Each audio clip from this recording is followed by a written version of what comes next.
Hello. ଆଜ୍ଞା ଭଲ ଅଛନ୍ତି? ହଁ ଭଲ ଅଛି, ଆପଣ କେମିତି ଅଛନ୍ତି? ଆଉ ସାର୍ ଏଇଟା ଆମେ ଯୋଉ ଆମର ଦୁର୍ଗରେ ଛତିଶଗଡ଼ରେ ଯୋଉ ଘଟଣା ଘଟିଲା ସିଷ୍ଟର ମାନଙ୍କ ପ୍ରତି ଆଉ ସବୁ ଜାଗାରେ ତ କରୁଛନ୍ତି କିଛି, ଆମେ ଗୋଟେ ମେମୋରାଣ୍ଡମ୍ ଦେବା କି? ମୁଁ କହିଛି ଆମମାନଙ୍କର ଅଷ୍ଟର ମାନଙ୍କୁ ଗୋଟେ ଆମେ ଏଇ ସମୟରେ ଗୋଟେ କିଛି ଗୋଟେ ସମସ୍ତେ ଗେଟ୍ ଟୁଗେଦର ହେଇକିରି ଗୋଟେ ଏଇଟା କରିବା ବୋଲିକିରି ମୁଁ କହିଛି। ସେମାନେ କଣ ନିଷ୍ପତ୍ତି ନଉଛନ୍ତି ଆପଣ ମାନେ ବାହାରିଲେ ଭଲ ହୁଅନ୍ତା। ହଁ ଦେଖନ୍ତୁ, ଆମେ ଯଦି ଏଇଟା ଦେଖନ୍ତୁ ଏମିତି କ୍ଷେତ୍ରରେ ଯଦି ଆମେ ନିଜକୁ ପ୍ରକାଶ କରିପାରିବା ନାହିଁ, ଲୋକମାନେ ଆମକୁ କେମିତି ଟ୍ରଷ୍ଟ କରିବେ? ହଁ ସେଇଟା ତ କଥା। ଆଉ ଦାୟିତ୍ୱ ତ ନେଇଛନ୍ତି, ଯଦି ଦାୟିତ୍ୱ ନେଲା ପରେ ଯଦି କିଛି ଗୋଟେ ହବ ନାହିଁ, ଆଉ କେମିତି ହବ ତାହେଲେ? ଜଣେ ଆଜ୍ଞା ଆମର ଭାଇ ଅଛନ୍ତି, କଥା ହୁଅନ୍ତୁ ଟିକେ। ହ୍ୟାଲୋ ସୁଶାନ୍ତ ଭାଇ। ଆଜ୍ଞା ପ୍ରେଜ୍ ଦ ଲର୍ଡ। ପ୍ରେଜ୍ ଦ ଲର୍ଡ। ଭଲ ଅଛନ୍ତି ସାର୍? ହଁ ମୁଁ ଭଲ ଅଛି। ମୁଁ ଭଲ ଅଛି ଯେ ମୁଁ ଦେଖୁଥିଲି, ମୋତେ ପ୍ରାୟ 4-5ଟା ଭିଡ଼ିଓ ମୋତେ ଛାଡ଼ିଲେଣି ପିଲାମାନେ। ଆଜ୍ଞା ଏ ଉପରେ ଗୋଟେ ୟୁଟ୍ୟୁବ୍ ବନାନ୍ତୁ ବୋଲିକି ମୁଁ ଏବେ ଟିକେ ୟୁଟ୍ୟୁବ୍ ଚଲାଉଛି, ତ ମୁଁ ଭାବିଲି ଯେ ଆମେ ଛତିଶଗଡ଼ ଆମର ଓଡ଼ିଶାକୁ ଲାଗିକି କେରଳ ଲୋକମାନେ ଗୌରବ ହେଲେଣି, ସବୁଆଡ଼େ ହେଲେଣି। ଯଦି ଆମେ ଏଇ ସମୟରେ ଗୋଟେ ସ୍ମାରକ ପତ୍ର ବି ଦେବା ନାହିଁ କି କିଛି ନହେଲେ, ତାହେଲେ ଆମର ଯେଉଁଟାକି ଆର୍ସି ବ୍ୟାକ୍ଗ୍ରାଉଣ୍ଡ ଯେତେ ଅଛନ୍ତି ସେମାନେ ଭାବିବେ କ'ଣ, ହଁ ଆମର ଆର୍ସି ଥ୍ରୋରୁ ହେଲା ତ ସେମାନେ ସେ କିଛି ସ୍ମାରକ ପତ୍ର ବି ଦେଲେ ନାହିଁ ଏମିତି କହିବେ ବୋଲିକି ମୁଁ ଚିନ୍ତା କରୁଥିଲି। ଆଜ୍ଞାଙ୍କ ସହିତ କଥା ହେଉଥିଲି। ଅଲରେଡି ଟିମରେ ଜଣେଇଛି ହେଲା। ନାଇଁ ବହୁତ ଦିନ ଲେଟ୍ ହେଲାଣି ସାର୍। ଏବେ ଦେଖନ୍ତୁ 25 ତାରିଖର ଘଟଣା, ଏବେ ସବୁ ଗଲା ପରେ କରିବା ପରିବର୍ତ୍ତେ ଏବେ ଦି ଦିନ କି ଗୋଟେ ଆଜି କି କାଲି ଭିତରେ ଗୋଟେ ଇଏ କରିକି ରେଡ଼ି କରି ଦିଅନ୍ତୁ। କାହିଁକି ନହେଲେ ମୁଁ ଡିବିରୁଦ୍ଧ ସାର୍ଙ୍କୁ କହିଦେବି କି ଫୋନ୍ କରିକି? ହଁ କହିଲେ ଭଲ ହୁଅନ୍ତା। ମୁଁ ତ କହିଛି ଆମର ଏଥିରେ କହିଛି। ଆମର ପ୍ରେସିଡେଣ୍ଟ ସେ ଡିବିରୁଦ୍ଧ ସାର୍ ଅଛନ୍ତି ପରା। ହଁ ପ୍ରେସିଡେଣ୍ଟ ଡିବିରୁଦ୍ଧ ଅଛନ୍ତି। ମୁଁ କହିବି, ମୁଁ କଥା ହେବି, ମୁଁ ଡାଇରେକ୍ଟ ତାକୁ ଫୋନ୍ କରିବି, କହିବି ସାର୍ ଏମିତି କରନ୍ତୁ ଆଉ 2 ଦିନ ଭିତରେ। କାହିଁକି ଯେହେତୁ ଆମେ ଗୋଟେ ଆରମ୍ଭ କଲୁ, ସଂଗଠନ ଆରମ୍ଭ କଲା ପରେ ଏମିତିକା ସମୟରେ ଯଦି ଜଣେ ଆଶ୍ୱାସନା ଦେବା ବଢ଼ିଆ। ମାନେ ଏବେ ଦେଖନ୍ତୁ ରାଜନୈତିକ ଲୋକମାନେ ସବୁ ଉତ୍ତପ୍ତ ହେଇକି ତାଙ୍କ ଥ୍ରୋରୁ ତାଙ୍କେ ଇଏ କରୁଛନ୍ତି।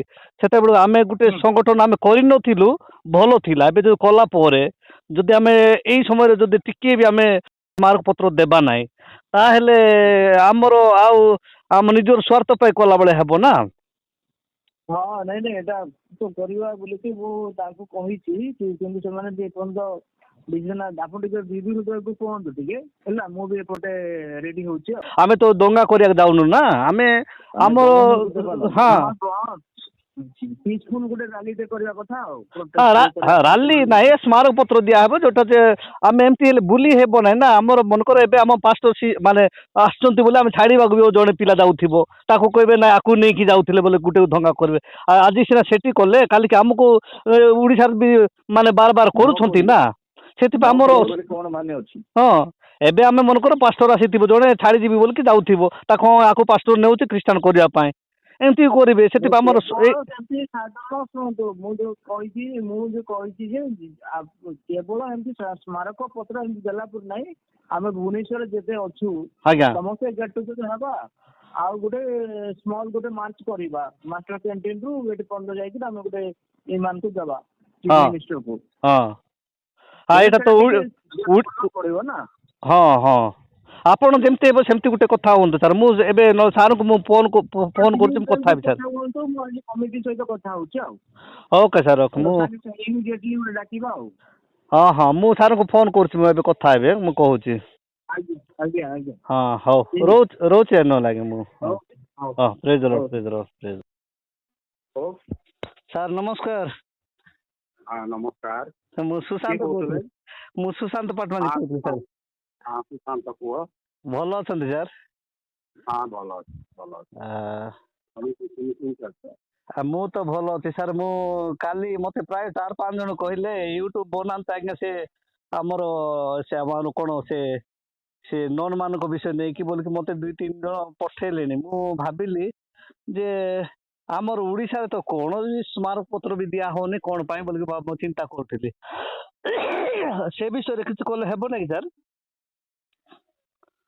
ହଁ ସେଟା କ୍ୟାଥୋଲିକ ମାନଙ୍କର ପ୍ରଚେଷ୍ଟା ଦରକାର। ନାଇଁ ନାଇଁ ଏଇଟା ନାଇଁ ସେଇଟା କାଟଲିକ୍ ଏଇଟା ଇଏ ନୁହେଁ ଆମର ଯୋଉ ମୂର୍ଚ୍ଛା ଯୋଉ ଆମେ ଗଠନ କରିଛୁ ସେଇ ଥ୍ରୋରୁ ଗୋଟେ ସ୍ମାରକ ପତ୍ର ଦେଲେ ହେବନି କି? ହଁ ସ୍ମାରକ ପତ୍ର ଦବା ଯେ ହଁ ଆର୍ଟ ବିଶପ ନାହାନ୍ତି, ସେ ରୋମ ଯାଇଛନ୍ତି। ମୁଁ ଭୁବନେଶ୍ୱର ଫୋନ କରିଥିଲି, କଥା ହେଲି, ମତେ କହିଲେ ଯେ ଆଜ୍ଞାକୁ କୁହନ୍ତୁ, ସେ ତ ପ୍ରେସିଡେଣ୍ଟ ଅଛନ୍ତି, ତାପରେ ନହେଲେ ବସିକି ନହେଲେ ଗୋଟେ ଦେବୁ ନହେଲେ କହୁଥିଲେ। ମୁଁ ଆପଣଙ୍କର କମିଟି କଥା ହଉଥିଲି, ଏବେ ଫୋନ କରୁଥିଲି, କଥା ହେଲି।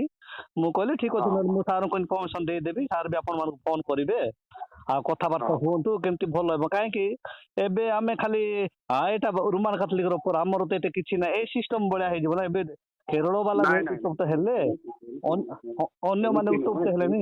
ହଁ ସାର୍ ଏମିତି ନୁହେଁ, କିନ୍ତୁ କେରଳରେ ତ ଜୋରସାର ଚାଲିଛି ନା। ହଁ ସେଇଠି ଚାଲିଛି, ଆମେ ପାଖରେ ଅଛୁ, ଆମ ମାନେ ଛତିଶଗଡ଼ ଓଡ଼ିଶାକୁ ଲାଗିକି ଅଛି। ଆମର କିଛି ନୁହେଁ, ଆପଣ ଯୋଉ ଏବେ ମନେକର ଏବେ ଆପଣ ଆସିଛନ୍ତି ବୁଲିବା ପାଇଁ, ଆପଣଙ୍କୁ ଜଣେ ଛାଡ଼ିବାକୁ ଯାଉଥିବ, ତାକୁ ସେ ନେଇକି ଖ୍ରୀଷ୍ଟିଆନ କରିବାକୁ ନେଉଛି ବୋଲି କହିବେ। ଏମିତି ମାନେ ଏଇଟା ଅଯଥାରେ ଗୋଟେ ଇଏଟା କରାହଉଛି ନା। ଏବେ ମନେକର ସେ କୋଉ ଦେଶରେ ଯାଉଥିଲା କି କଣ ତାଙ୍କ ସେଟା ନାହିଁ, କିନ୍ତୁ ଏଇ ଅଯଥାରେ ଯୋଉଟା ଯୋଉ କ୍ଲେମ କରିକି ସେମାନଙ୍କୁ ଇଏ କରୁଛନ୍ତି, ଏମିତି କାଲିକି ଆମର ନହେବ ବୋଲି କଣ ମାନେ ଅଛି। ସେଥିପାଇଁ ଆମ ୟୁନିଟ୍ ଥ୍ରୋରୁ ଆମର ଯୋଉଟା ସଂଗଠନ ଆମେ ତ ଆରମ୍ଭ କଲୁ ନା ମୂର୍ଚ୍ଛା ଥ୍ରୋରୁ ଗୋଟେ ସ୍ମାରକ ପତ୍ର ଦେଲେ ଭଲ ହୁଅନ୍ତା ବୋଲି। ହଁ ସେ ଆର୍ଟ ବିଶପ ଆସନ୍ତୁ, ଆସିଲା ପରେ କରିବା। ବିଶପ ଆସନ୍ତୁ, ତାପରେ କାହିଁକି ତାଙ୍କ ପରମିଶନ ଟା ନହେଲେ କିଛି କରାଯାଇ ପାରିବନି ନା। ନହେଲେ ଆପଣ ମାନେ କାହିଁକି କଲେ କଥା କହିବେ ନା। ନାଇଁ ସେମିତି କହିବେ ନା ସାର୍, କାହିଁକି ଯେହେତୁ ଆମେ ତାଙ୍କ ଏଗ୍ରିମେଣ୍ଟରେ ଯାଉଛୁ କି, ତାଙ୍କୁ ଆପଣ ଫୋନ କରିକି କଥା ହୁଅନ୍ତୁ। ତାପରେ ଭୁବନେଶ୍ୱର ଯୋଉ ଅଛନ୍ତି ଆମର ଆପଣଙ୍କର କମିଟି ଯୋଉଟା ମୂର୍ଚ୍ଛା ଇଏରୁ ସମସ୍ତଙ୍କ ସହିତ କଥାବାର୍ତ୍ତା କରିବେ ନା। ଆପଣ କଣ ବ୍ୟକ୍ତିଗତ କି ଆପଣ ଜଣେ କରିବେ? ଏବେ ତାଙ୍କ ଉପସ୍ଥିତି ଥିଲେ ଆକା ଆମେ କରିବା, ତାଙ୍କେ ନଥିଲେ ଆମେ କରିବା ନାହିଁ, ସେଟା ହେବ ନା ନାଇଁ। ଅଯଥାରେ ଟାଇମ ଯାଉଛି ନା। ଏବେ 25 ତାରିଖରୁ ଆଜି ପର୍ଯ୍ୟନ୍ତ ଇଏ ହେଲାଣି। ଏବେ ରାଜନୈତିକ ଲୋକ ଗୌରବ ମିଳିଲେଣି, କିଆଡେ ଦେଖିଲା ବେଳକୁ ଆମେ ସେଇଠି ଆମେ ସଂଗଠନ ଆରମ୍ଭ କଲୁ, ଗୋଟେ ମୂର୍ଚ୍ଛାଟା ଆରମ୍ଭ କରିଛୁ, ସେ ଥ୍ରୋରୁ ଦେଲେ ଭଲ ହୁଅନ୍ତା ମୋର ଚିନ୍ତାଧାରା। ଏବେ ମନେକର ସେ ଆର୍ସି ବିଶପ ଯାଇଛନ୍ତି, ସତ କଥା, ସେ ଯାଆନ୍ତୁ। ଏବେ ଜଣେ ଲୋକ ନାହାନ୍ତି ବୋଲି ଆମେ କିଛି କରିବା ନା। ଏବେ ଯଦି ଆମ ଘରେ ବିପଦ ଗୋଟେ ପଡିଲା, ଏବେ ଜଣେ ବ୍ୟକ୍ତି ନାହାନ୍ତି ବୋଲିକି ତାକୁ ମେଡିକାଲ ନେବା ନାଇଁ କି? ନାଇଁ। ଆଉ ଯୀଶୁ କଣ କହିଲେ, ସଣ୍ଡେରେ ସେ ତମର ବଳଦ ଯଦି ପଡିଥିବ ସେ କି ନହେଲେ ବିଶ୍ରାମ ବାରରେ, ତମେ କଣ ସେ କୂଅରୁ ସେଟା ଉଠେଇବ ନାଇଁ କି?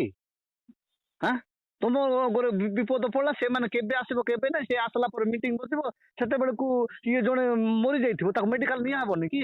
ତାର ଭଲ ମନ୍ଦ ବୁଝା ହବନି କି? ହଁ ସେଇ ବିଷୟରେ ଚିନ୍ତା କରିବା ଲୋକ ଅଛନ୍ତି, କରୁଛନ୍ତି, ଅପେକ୍ଷା କରାହଉଛି ଆଉ। ଠିକ, ବହୁତ ଧନ୍ୟବାଦ। Okay sir, okay, thank you. ହଁ ରହିଲି। ହଁ ସାର୍, ହଁ ପ୍ରେଜ୍।